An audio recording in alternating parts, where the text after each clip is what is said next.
Hey everyone, I am Lavisha. As we discussed earlier, standing or repeatedly used plans.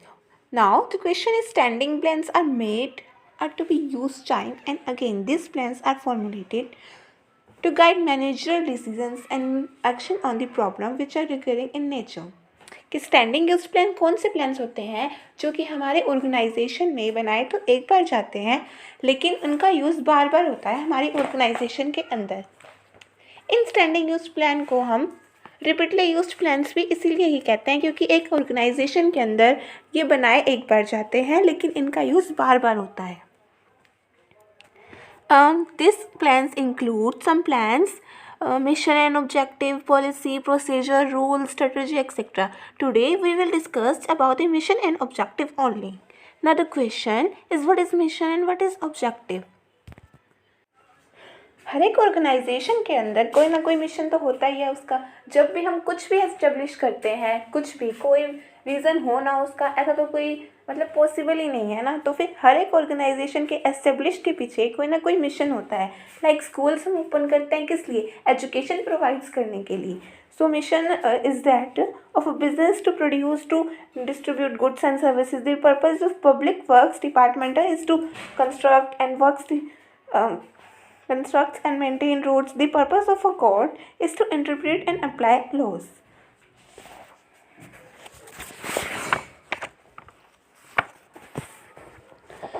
Mission हमें यह बताता है कि हमारी ऑर्गेनाइजेशन किस तरह अदर ऑर्गेनाइजेशन से अलग है। एंड मिशन मैनेजर्स को गाइड्स करती है जब हम वो प्लान्स बनाते हैं कि हमें प्लान्स किस डायरेक्शन में लेके जाने हैं। जैसे स्कूल एजुकेशन के लिए बनाया जाता है, अब एजुकेशन से रिलेटेड हमें प्लान्स एंड स्ट्रेटजी बनानी पड़ेंगी। तो फिर इसमें मैनेजर्स को ये बहुत गाइड्स करता है कि हमें किस तरह अपने प्लान्स बनाने चाहिए। एक डायरेक्शन प्रोवाइड करता है मैनेजर्स को। The next is objective. एक ऑर्गेनाइजेशन अगर अपना एक्सपेंड करना चाहती है कुछ भी तो वो क्या करेगी? सेल्स को करेगी increase.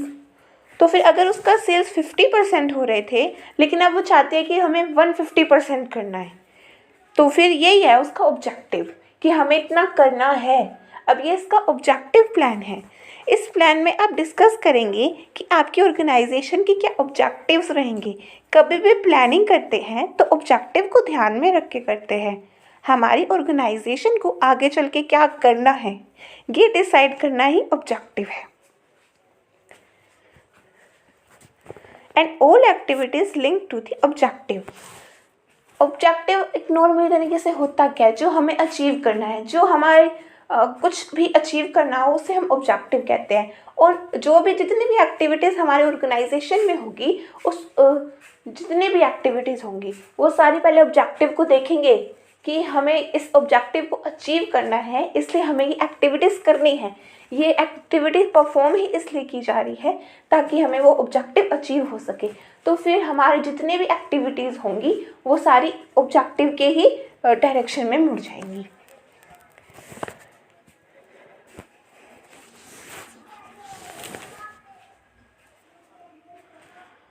So guys, objective are not only helpful in planning but in other words हाँ ये मैनेजर के अदर जो फंक्शंस होते हैं like organising, leading, staffing and directing and controlling, जितने भी हमारे फंक्शंस होते हैं इन सब में ये बहुत हेल्पफुल होते हैं। ऑब्जेक्टिव प्लानिंग में तो ऑब्जेक्टिव हेल्पफुल होते ही हैं। हमें पता है जब भी हम प्लानिंग करते हैं तो ऑब्जेक्टिव को ध्यान में रख के प्लानिंग करेंगे।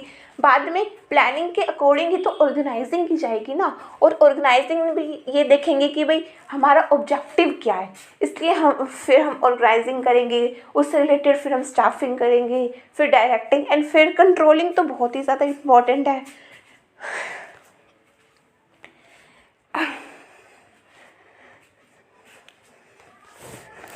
तो इससे हमारे को मतलब ऑब्जेक्टिव जो हमारा होता है ये सारे के सारे मैनेजर फंक्शंस में अपना एक रोल निभाता है।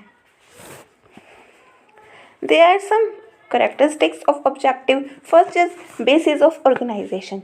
जो हमारा ऑब्जेक्टिव होता है वो हमारे ऑर्गेनाइजेशन का बेस होता है। अगर हमारे ऑर्गेनाइजेशन का कोई ऑब्जेक्टिव ही नहीं होगा तो ऑर्गेनाइजेशन मीनिंगलेस है। अगर कोई ऑर्गेनाइजेशन की कोई डायरेक्शन ही नहीं होगी कि हमें इस तरफ मुड़ना है या इस तरफ, तो फिर वो कुछ कर ही नहीं पाएगी ना। जब तक हमारा ऑब्जेक्टिव नहीं होगा, जब तक हमें नहीं पता कि हमें करना क्या है, तो फिर हर एक ऑर्गेनाइजेशन में ऑब्जेक्टिव उसका बेस होता है ऑर्गेनाइजेशन का। The next is basis as well as form of plans. Plans are formulated for accomplishment of objective. जो हमारे प्लान्स होते हैं, मैंने पहले भी बताया था कि प्लान्स हमारे ऑब्जेक्टिव के अकॉर्डिंग बनाए जाते हैं।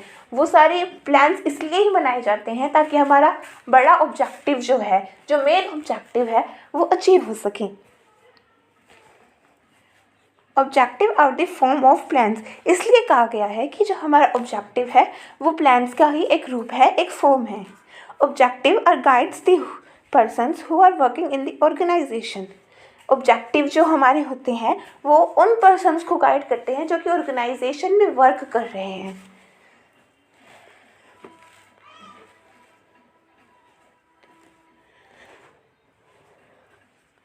The next is hierarchy. Hierarchy of objectives. हम ऑब्जेक्टिव्स को इस सीक्वेंस में रखते हैं कि पहले जो सबसे ज़्यादा इम्पोर्टेंट है, पहले वो ऑब्जेक्टिव रखा जाएगा। जो सबसे बड़ा ऑर्गेनाइजेशन का जो सबसे बड़ा ऑब्जेक्टिव होता है कि ये गोल है हमारे ऑर्गेनाइजेशन का, इसे तो अचीव करना ही है, तो वो सबसे ऊपर रखा जाएगा। और सबसे नीचे वो मीन्स ऑफ प्लान्स आएंगे, जिसके मतलब ऐसे ऐसे ऑब्जेक्टिव्स जिसकी मदद से हम वो बड़े ऑब्जेक्टिव्स को अचीव कर पाएंगे। The next is plurality of objective. हमारे ऑब्जेक्टिव एक नहीं होते, हमारे ऑर्गेनाइजेशन के अंदर बहुत सारे ऑब्जेक्टिव्स होते हैं। Every organisation has many objective. एक ऑर्गेनाइजेशन का कई लोगों के इंटरेस्ट में रखना पड़ता है। ऑर्गेनाइजेशन को स्मूथली रनिंग करने के लिए हमें बहुत सारे पर्सन्स को माइंड में रखना होगा कि जो हमारे ऑर्गेनाइजेशन से रिलेटेड है, जो इंटरेस्टेड पार्टीज़ है हमारे ऑर्गेनाइजेशन में, उन सबको ध्यान में रखना होगा ताकि हमारा जो ऑर्गेनाइजेशन है वो स्मूथली रनिंग कर सके।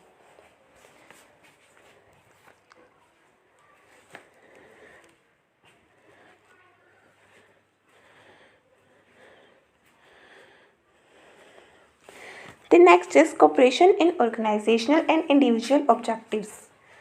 Firstly, we will understand what is cooperation.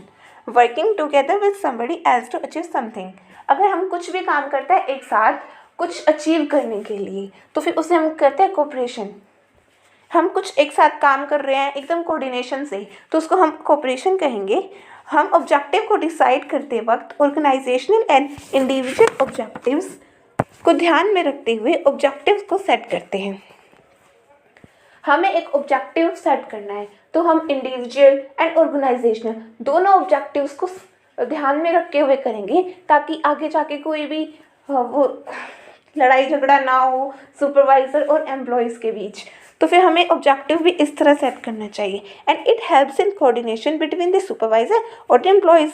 इससे हमारे ऑर्गेनाइजेशन की सक्सेस की पॉसिबिलिटीज़ भी बढ़ जाएंगी। The next is review of objectives. हमने जो ऑब्जेक्टिव सेट किए थे उन्हें हमें एक बार रिव्यू कर लेने चाहिए ताकि हमें ये पता लग सके कि हमारे ऑब्जेक्टिव किस हद तक अचीव हो गए हैं।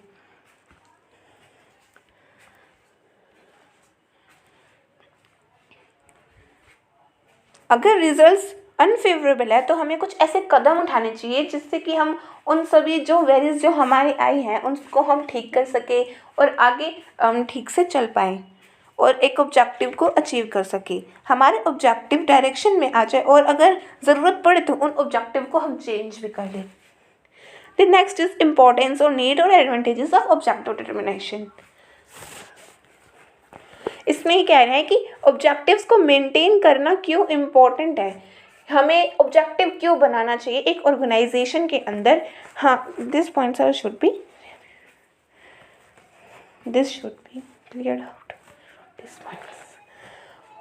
The first point is objective define the justification of organization. Objective हमारी organization की justification को define करता है why our organization is in exist. And हमने ऑर्गेनाइजेशन को एस्टेब्लिश क्यों किया है, ये हमें ऑब्जेक्टिव्स बताते हैं। अगर हम ऑब्जेक्टिव्स नहीं बनाएंगे तो फिर हमें ये पता ही नहीं चलेगा कि हमने ऑर्गेनाइजेशन क्यों एस्टेब्लिश किया है। इसलिए हमें ऑब्जेक्टिव्स बनाना ज़रूरी है ताकि हमें ये पता लग सके कि हमारी ऑर्गेनाइजेशन क्या है, उसका क्या अस्तित्व है एक मार्केट के अंदर। The next is efficient use of resources. हमारी ऑर्गेनाइजेशन में रिसोर्सेज लिमिटेड होते हैं, ये तो सबको पता है। तो हम उन लिमिटेड रिसोर्सेज का किस तरह यूज़ करें कि हमारा सारा काम भी हो जाए इन एफिशिएंट मैनर। एंड ये भी हमें ऑब्जेक्टिव ही बताते हैं। जब हम ऑब्जेक्टिव सेट करते हैं तो फिर हम उसके बाद प्लानिंग करेंगे। प्लानिंग में ये देखेंगे कि हमें किस तरह अपने लिमिटेड रिसोर्सेज को यूज़ करना है ताकि हमारा सारा काम हो जाए इन एफिशिएंट मैनर। और अगर हम ऑब्जेक्टिव से नहीं बनाएंगे तो फिर हम कैसे सब कुछ प्लान करेंगे। तो फिर ये सब भी ऑब्जेक्टिव के थ्रू होता है। And next is objective stimulates action. जब तक हम ऑब्जेक्टिव्स ही नहीं बनाएंगे तब तक हमें पता ही नहीं होगा कि हमें आगे करना क्या है। तो फिर इसलिए ऑब्जेक्टिव्स भी बनाना ज़रूरी है। And objective are basis of plans. ये हमने पहले भी पढ़ा था कि ऑब्जेक्टिव हमारा प्लान का आधार होता है। अब जब तक हमारा ऑब्जेक्टिव नहीं होगा हम प्लान नहीं बना सकते, क्योंकि हम प्लानिंग ही ऑब्जेक्टिव के अकॉर्डिंग करते हैं। अगर हमारा ऑब्जेक्टिव है 90% लाना तो फिर हम प्लान करते हैं कि मुझे इतने से इतने बजे पढ़ना है, इतने बजे ट्यूशन जाना है और इतने बजे मुझे नोट्स असाइनमेंट एक्सेट्रा सबमिट करवाने हैं। तो इसके अकॉर्डिंग ही प्लानिंग बनेगी। तो फिर जब तक ऑब्जेक्टिव नहीं होगा जब तक हम प्लान नहीं कर सकते। The next is satisfy the mutual interest. Organisational objectives तो अचीव होते ही हैं, इनके साथ साथ इंडिविजुअल ऑब्जेक्टिव भी अचीव होते हैं। जब हम ऑब्जेक्टिव बनाते हैं तो फिर हम दोनों को साथ में लेके चलते हैं, चाहे वो इंडिविजुअल ऑब्जेक्टिव्स हो या फिर ऑर्गेनाइजेशनल ऑब्जेक्टिव हो। तो इनके बीच में कोऑर्डिनेशन भी बैठ जाता है और दोनों के दोनों इंटरेस्ट भी सेटिस्फाई हो जाते हैं। The next is objective are helpful in controlling. Planning में हम ये डिसाइड कर लेते हैं what will have to achieve. पहले ही हम कंट्रोलिंग मतलब प्लानिंग में कि हम पहले ही डिसाइड कर लेते हैं कि हमें आखिरकार अचीव क्या करना है। और तो फिर ये किसके थ्रू होगा, ऑब्जेक्टिव के थ्रू। गाइस ये तो हमें पता ही है कि ऑब्जेक्टिव हमें प्लानिंग में हेल्पफुल करते हैं। जब तक ऑब्जेक्टिव नहीं होगा प्लानिंग नहीं होगी। अब जब तक हमारे मैनेजरियल फंक्शन का फर्स्ट फंक्शन ही कंप्लीट नहीं होगा हम लास्ट पे कैसे पहुंच जाएंगे। तो इस तरह भी हम कह सकते हैं कि कंट्रोलिंग में हेल्प करता है। और दूसरा ये कि कंट्रोलिंग में इस तरह हेल्प करता है, हम कंट्रोलिंग में क्या देखते हैं, कंट्रोलिंग में ये देखते हैं कि हमें जो अचीव करना था क्या वो अचीव कर लिया। अब हमें ये पता ही नहीं होगा कि हमें क्या अचीव करना था, तो फिर हम कैसे सारा कंक्लूड निकाल लेंगे। तो फिर इसीलिए ऑब्जेक्टिव का होना ज़रूरी है। The next concept is guidelines for setting objective. एक अच्छा ऑब्जेक्टिव के लिए क्या क्या गाइडलाइंस है, क्या क्या पॉइंट्स है जो हमें माइंड में रखने चाहिए एक ऑब्जेक्टिव को सेट करते वक्त। The first is employees participation.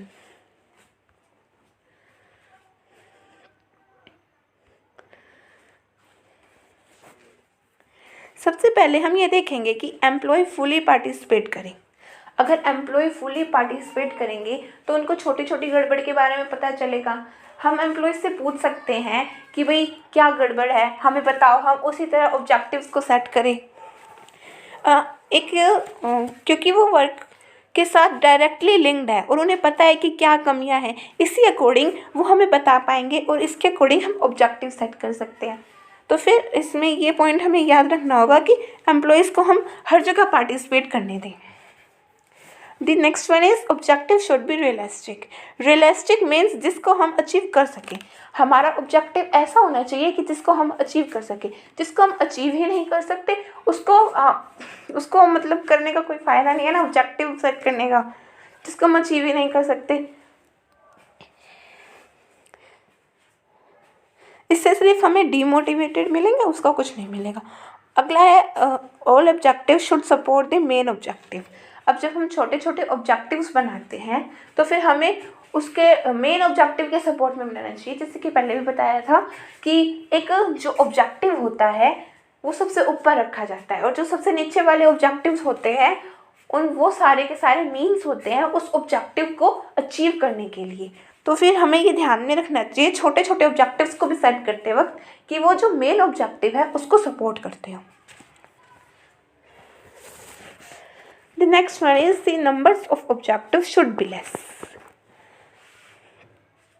The number of objectives should be less क्योंकि जो हमारा लेस होने चाहिए कि उनको एम्प्लॉयज़ को जब वो काम कर रहे होते हैं एक ऑर्गेनाइजेशन के अंदर, जब ज़्यादा ऑब्जेक्टिव होंगे तो एम्प्लॉयज़ के माइंड में डाउट्स ला सकते हैं और वो कंफ्यूज हो जाएंगे कि कौन सा ऑब्जेक्टिव पहले अचीव किया जाए, और इससे बहुत ही ज़्यादा लोड भी होगा कि हम कह सकते हैं, और नंबर ऑब्जेक्टिव लेस होने ही चाहिए इसलिए।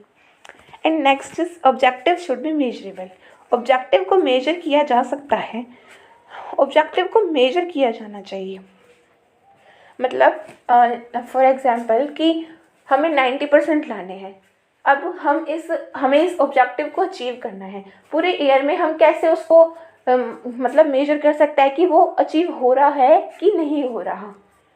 हम कैसे करेंगे कि हम टेस्ट के थ्रू देखेंगे कि हमारे मार्क्स अच्छे आ रहे हैं या नहीं, या फिर जितना हमने सुनाया मैम कितनी हमारी तारीफ़ कर रही है, इसके द्वारा हम मेजर कर सकते हैं कि हमारा ऑब्जेक्टिव किस डायरेक्शन में है, कि हम अचीव कर भी पाएंगे या नहीं। तो फिर ऑब्जेक्टिव मेजरेबल होना चाहिए। अगर वो मेजरेबल ही नहीं होगा तो फिर हम उसको अचीव ही नहीं कर पाएंगे, हमें पता ही नहीं होगा हम कहाँ जा रहे हैं। The next is need for constant review. Objectives को टाइम टू टाइम रिव्यू करना चाहिए, मतलब उसको टाइम टू टाइम देखना चाहिए ताकि हमें पता चल सके कि किस हद तक हमारा ऑब्जेक्टिव अचीव कर रहा है। अगर ऐसा एनवायरनमेंट आ जाता है कि हमें चेंज करना पड़े तो फिर हम अगर उसको बार बार देखते रहेंगे तो फिर हम देख सकते हैं कि कहाँ तक अचीव हुआ है और हमें कहाँ पर चेंज करना है, तो इससे बहुत आसानी भी होती है। And next is information about objective to all people concerned. जितने भी इंटरेस्टेड यूज़र हैं, रिलेटेड इन्फॉर्मेशन जो हमारे ऑर्गेनाइजेशन की इंफॉर्मेशन को जानने में इंटरेस्टेड हैं, उनको इन्फॉर्मेशन प्रोवाइड करनी चाहिए। ऑब्जेक्टिव रिलेटेड इन्फॉर्मेशन अपडेट्स उनको देते रहने चाहिए। The next one is objective must be clear. Objective हमेशा क्लियर होने चाहिए ताकि जितने भी यूज़र्स हैं हमारी ऑर्गेनाइजेशन में जो ऑब्जेक्टिव की इन्फॉर्मेशन को जानना चाहते हैं उनको आसानी से अंडरस्टैंडेबल हो।